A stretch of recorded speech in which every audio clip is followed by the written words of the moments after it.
Welcome to part 3 of the Sonic Adventure 2 Let's Play, and we are going to be starting off with another emerald hunting level. And I just want to say right now that last video that I made, I did that out of a sheer bet and I lost. So, well actually, I made a bet with somebody, but unfortunately I lost, and I had to put up my end of the bargain. And I just want to make a quick note out right now. But now we are in Pumpkin Hill, and this is where the level design, this is where the problem with the level design starts to come into play. Because this place is massive. But thankfully we do have the shovel claw, which lets us dig in the ground. This time we don't actually have to press two buttons at the same time, but rather we just have to do it while we're in midair, or preferably gliding is what I meant to say. And well, we can also switch in the actions window. But here we actually, now we got our first emerald piece, and this is where I actually start using hints. Yeah, the hints. And what was wrong with the hint system in Adventure 1? I mean, seriously. Because the way they handled the hint system here, it's so poor. But look at this place. This place is massive. If it took me like 5 minutes. It's just to look for an emerald piece. Why do the levels have to be this big?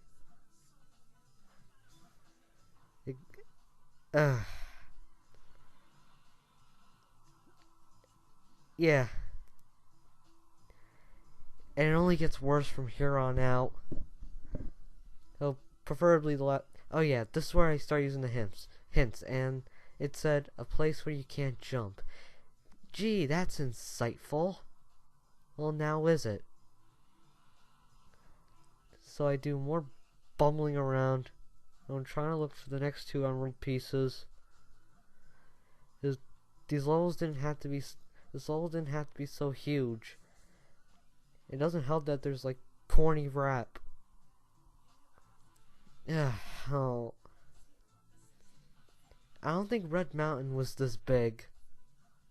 And it's here where I actually use Omo Chow for once. Yeah. Yeah, the only Chow that nobody likes. And who knew? It's a robot. I don't understand why he would be so annoying here, especially since you can abuse them in this game. Yeah, you can actually pick him up and throw him off cliffs and stuff, but you can't do that in later games, specifically Heroes and Generations.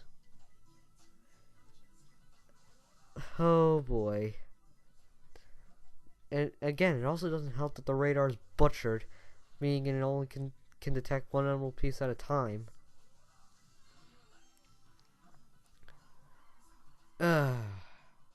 So where's the last one? This is so tedious. At least our glide's steady, unlike a certain other game in the series. I gotta get my mind off of it. A place where you can hear the horn. Again, gee, that's informative and very specific. In case you're wondering, that was sarcasm. Ghost Train Mountain. Well, there was a ghost train. Well, I saw a ghost train, but obviously that wasn't the place. He's so many vague hints. It's not even funny. So then it's right here. It's on this little area. I also have how some of the emerald pieces can be ridiculously. I hate how sometimes emerald pieces can be ridiculously placed. He's under like obstacles, like the spiked ball trap, for example. It's so stupid. Seriously. Come on. here's here here's some here's some here's some good trivia. If you fall down there once, then you'll actually get pushed back up by some kind of updraft. So if you fall once, you'll have a chance of going back up to the mountains. But that was Pumpkin Hill. Meh. Oh, alright. Might as well talk about, actually, no, cutscene. Day X. 18 hours. There's left, I should say. Wow. Well, then again, it is early CG, at least for Sega. They get better. They really do.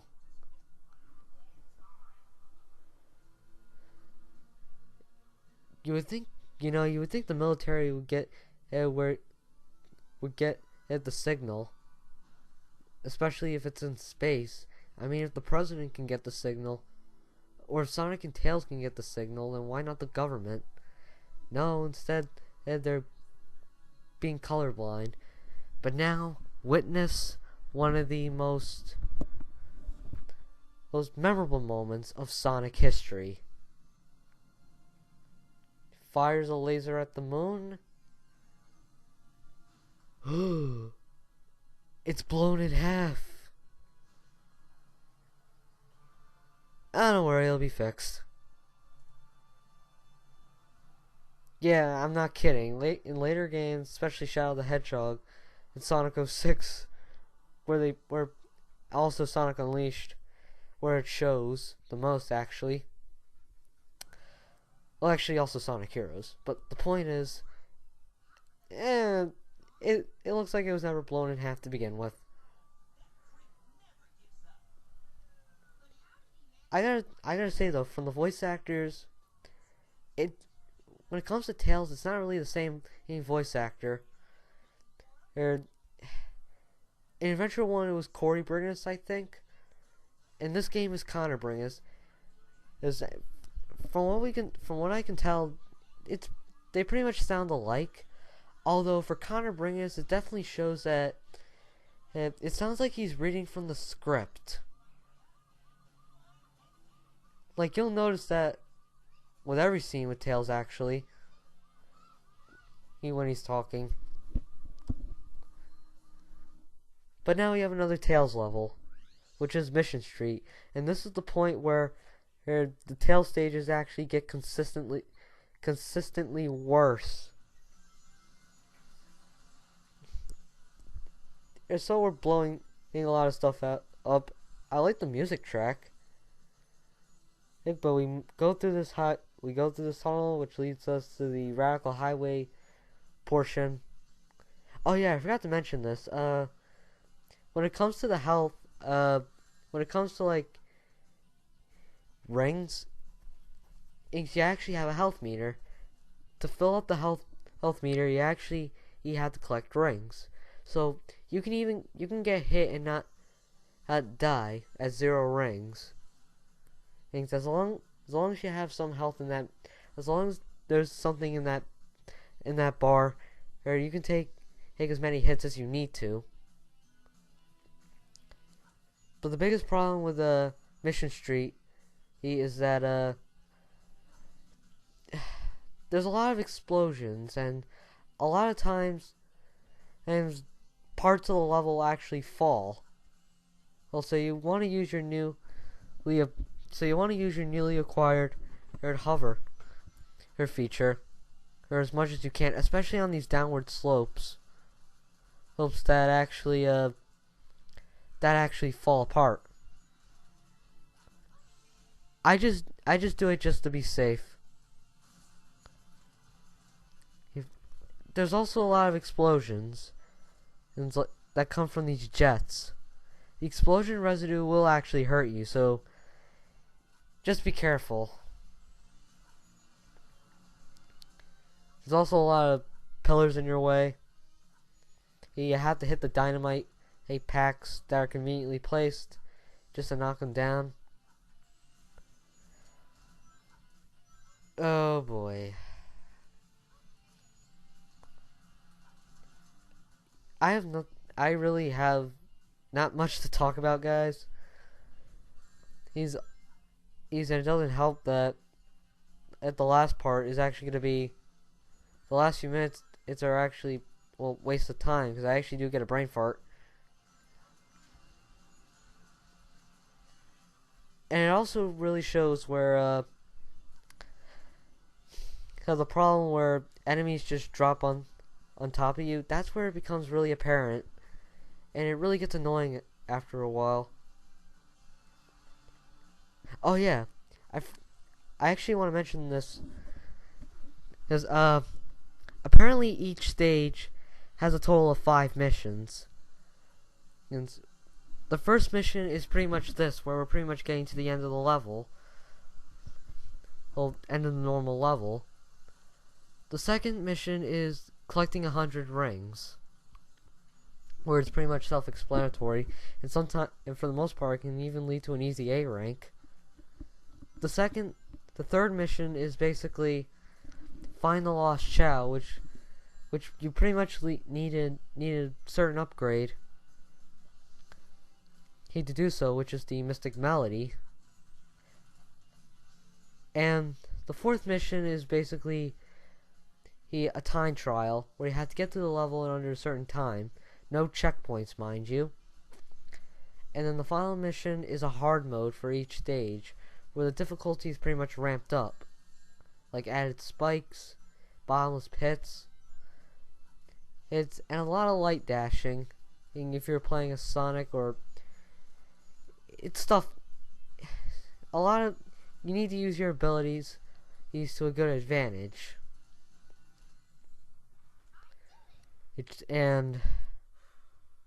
Yeah. Although it's not pretty much it for all missions. There's kart racing missions. There's kart racing levels where we're going to be getting into, I think, hopefully next part. Where it's pretty much the same memo, you know. Second mission, 100 rings.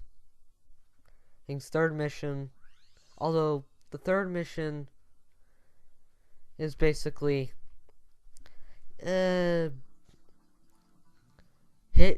don't hit any of the cars. And if that wasn't bad enough, the fourth mission is don't hit any of the walls. Where I have to say right now, that mission can go kill itself. Well, I mean, if you like it for whatever reason, that's fine, but no, I really can't see how anyone would like that mission. Ever. But now we're in Aquatic Mine. I'm not actually doing the level itself, but rather, I'm just getting a certain upgrade. And, well, this is where I get this is where the huge brain fart comes into play. I'm sorry that I'm moving around like an idiot. But, yeah. I'm just moving around like an idiot, trying to find any upgrade. The upgrade that we get is pretty much the air necklace. And I just passed by an emerald piece. Why didn't I grab it? Yeah, I'm just focused on getting the upgrade. I didn't want to start now. Come on. Ugh. But I have to basically enter this little shaft area. But I have to raise the water level. You just have to go to the very top and hit the switch that says 3. Which puts the water at the lowest level. And it's pretty much the entrance to our upgrade, which is the air necklace, which gives us unlimited time underwater. And you're really gonna need it in the final level of the game. Why exactly? Well, you'll find out. I can't really explain everything to you. I didn't want to touch you, Omochow. Go away. Ugh. I'm so sorry, guys. I honestly get really confused at times, and it's where the entrance but it's pretty much the lower shaft. The other one just leads to a haunted area. But I think it's here where he finally get the air necklace. Nope. Nope, I don't. You know, out of all the time I took, look, I could have just gotten all three of the emerald pieces. But now head I just head into this underwater cavern, and it's here where you actually gotta hear the drowning theme. Well, as Knuckles anyway. Hey, come on, I can do it. It's not really that threatening. Come on. And I got it. So yeah, that's the air necklace. We can breathe underwater infinitely. So next time we meet, we're gonna, well, see ya. I'm Game Man 5 4. We're gonna continue on with Aquatic Mine. So see ya.